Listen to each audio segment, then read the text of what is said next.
I'm Alan Hain, the Lawn Care Nut. Thanks for coming back for yet another week. So this is going to be the second in our series that we're doing here on my Empire Zoysia grow over here on what we're calling Frankenlawn Side Lawn 2. In the first video, I talked all about Empire Zoysia and some of the reasons why I chose to have it installed over here in this part of the lawn, as well as I introduced you into a product that we're using to get it established, and that product is called Lawnifi. And that's what today's video is about. I'm just going to take you through the steps that I did to help get this established. We're at like day, 36, 37 after install now, and I've had some other things invading here, as well as cold temperatures, which are sending it into dormancy a little bit. We'll talk a little bit about that and what I'm doing for that in video 3, but for now what I want to do is kind of take you through the steps that I've done over the last month to make sure that this sod is getting established and getting the best leg up that it can. Okay, y'all, so there's two things that you need to concentrate on when you're working on getting your sod established.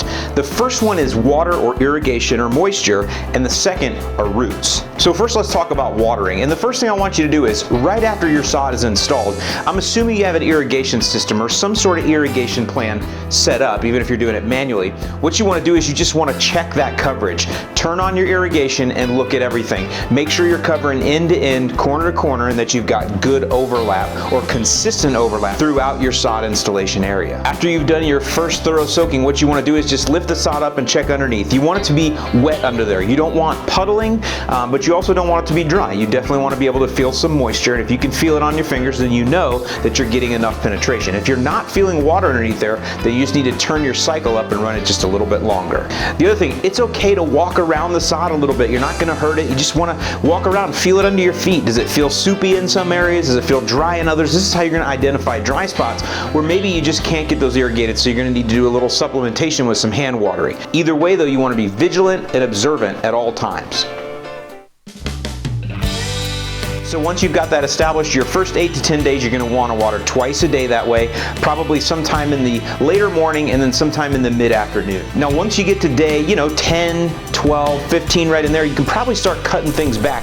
The weather where you're at is going to make a difference. We'll talk about that a little bit in the end, but you definitely want to start cutting back to one watering a day. Lift the sod up. It should pull up hard at this time, but when you do pull it up, you should be able to see some roots underneath there at this point. And then once you get to, day 14, 15, 16, that's when you can cut back to watering, every other day or so. At this time though, the sod should not pull up. It should be pretty well rooted, but not enough that you can cut it off completely. You're still going to want to supplement water all the way up until, day 25, 26 or so. Once you do get to that point where you're coming up on about a month after install, you should probably be able to cut back to just normal watering at that time, which here in Florida, we're looking at about 1 inch per week. And again, things are going to vary based on the weather patterns where you are in the time of year. Now, the second thing we're going to talk about are roots. And the way that we're going to stimulate even more rooting is by using this product by our sponsor, Lawnifi. Now, they've got a lawn starter box that actually comes just for this purpose, and that is to help you get sod established. And it makes sense.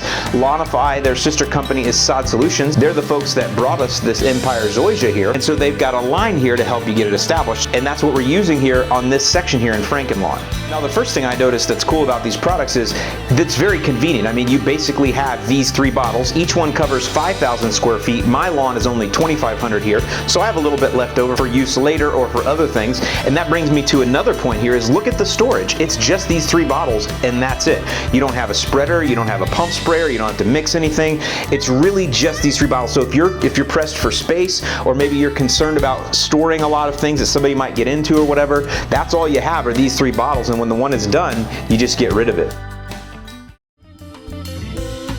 They do recommend, if you can, before the sod is laid, when you've got that bare dirt there, that you get the first half application of the Lawnifi Grow down, and then 2 to 3 days after the sod is laid, you get the second half down. I was not able to do that, so on day 3, I just went ahead and put down the full app of the Lawnifi Grow, which again, I've got 2,500 square feet here, so I used half the bottle for my first app on day 3, right after install.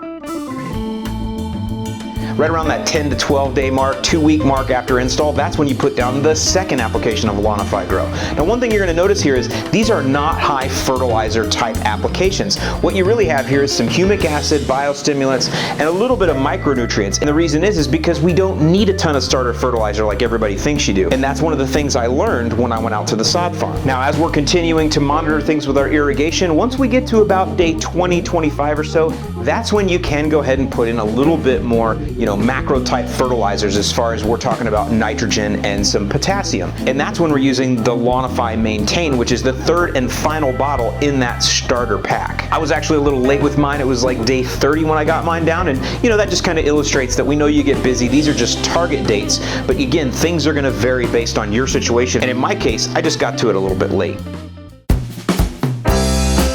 Now in the third and final video in this series, we're going to see if I need to mow, but if I don't, we are definitely going to need to spray some weeds, because in the first video I talked about one of the reasons I chose Empire Zoysia, because that would help open up tools that I would be able to use to fight some of the weeds that I'm seeing. And with all the watering I've been doing, some of those weeds are already starting to invade. So that's what video 3 will be about, is controlling those weeds. And again, if I do get to mow, then I do.